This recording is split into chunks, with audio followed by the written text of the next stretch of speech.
Kafin mu je kai tsaye ga gabatar da tutorials, muna da buƙatar a taɓa mana alamar subscribe kamar yadda ya nuna a jiya a ƙasa. Sannan a taɓa mana alamar ƙararrawa domin samun sabbin tutorials namu na chemistry a kowane lokaci. Tutorial namu na yau za mu yi bayani ne akan yadda ake balancing na equation. Misalin da muka ɗauka na farko shine za mu ga muna da methane da kuma oxygen gas, inda ya bada carbon monoxide plus water.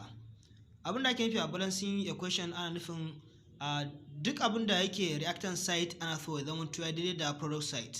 Wannan bangaren da yake na methane plus oxygen gas, wannan side din shi ake kira suna reactant side, inda wajen carbon monoxide kuma plus water shi ake kira suna product side. A balance ana so abin da yake reactant side ya zama ya daidai da product side. Abin da muke nufi a nan gurin shine a wannan reactant side muna da carbon guda ɗaya, so dole ya kamata a product side ma a zama akwai carbon guda ɗaya, inda a reactant side akwai hydrogen guda 4, inda product side kuma yake da hydrogen guda 2, inda ya kasance wannan balancing din bai balance ba. So abin da ya kamata shine abin da yake reactant side nan gefen kenan ya zama ya yi daidai da abin da yake product side. Mana duk abin da yake reactant side so zai zama daidai da product side. Idan muka duba nan muna da methane, nan muna da oxygen gas, inda nan muke da carbon monoxide, inda nan na gaba kuma muke da 1 molecule of water.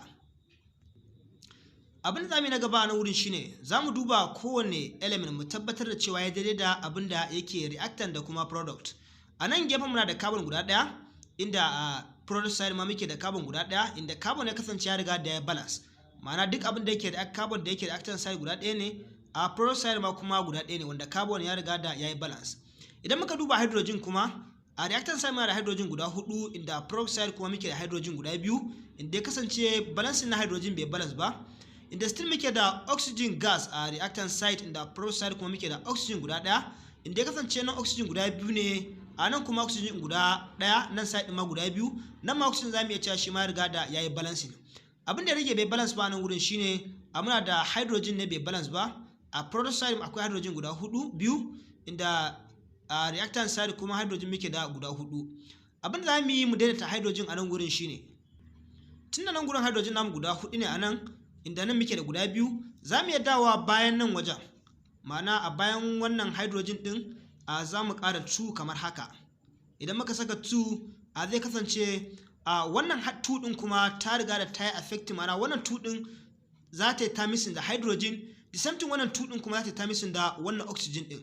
Tunda 2 din tana waje, ta kasance wannan 2 din ta hydrogen ce, kuma the same thing wannan 2 din kuma ta oxygen ce. Idan muka duba a jikin ne, idan muka ce 2 times 2 hydrogen, ya kasance 2 hydrogen muna da hydrogen guda 4, ma'ana 2 times 2 muna da 4 hydrogen guda 4. Tunda wannan 2 din a jikin hydrogen take, wannan 2 din ta hydrogen ce ita kaɗai, inda wannan 2 din kuma take waje, ya kasance ta yi affecting din hydrogen kuma ta yi affecting na oxygen.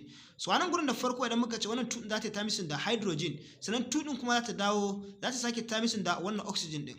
Idan muka duba 2 idan ta yi ta missing da wannan hydrogen din, ma'ana 2 times 2 hydrogen zai ba mu 4 hydrogen, inda a reactant side ma kuma muna da 4 hydrogen, ma'ana hydrogen namu guda 4 a reactant side, inda a product side ma kuma muke da hydrogen guda 4. Inda nan gurin hydrogen ya kasance da ya riga ya balancing, amma kuma oxygen ya kasance yanzu bai balance ba.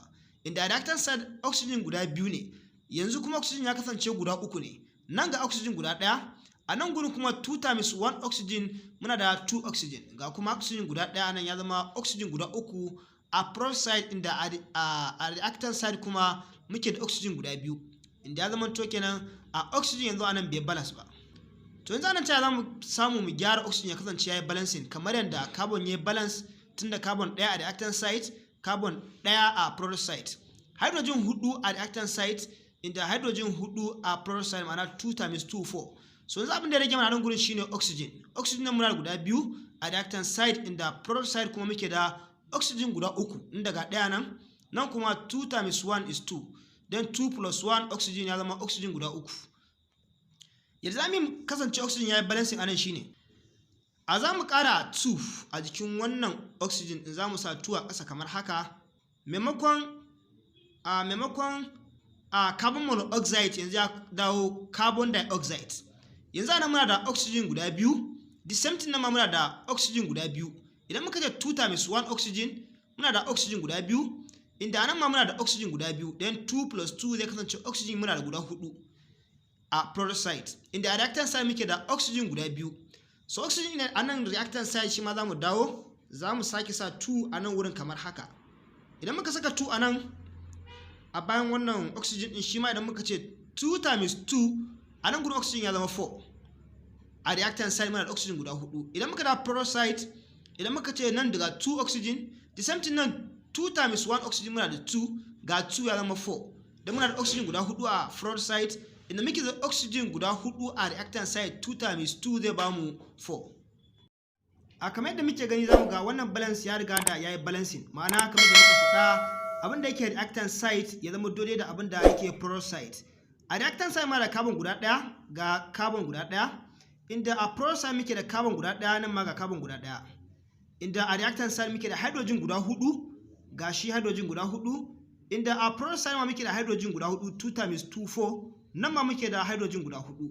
Inda nan muke da oxygen guda 4, 2 times 2 4, anan ma muke da oxygen guda 4 kamar haka. Nan sai idan muka dawo da oxygen guda biyu anan, nan ma the same thing, 2 times 1 oxygen muna da 2, then plus 2 muna da 4, nan muna da oxygen guda 4. Idan muka duba zamu ga wannan balance ya riga da ya balancing, duk abin da yake reactant side yayi daidai da abin da yake product side.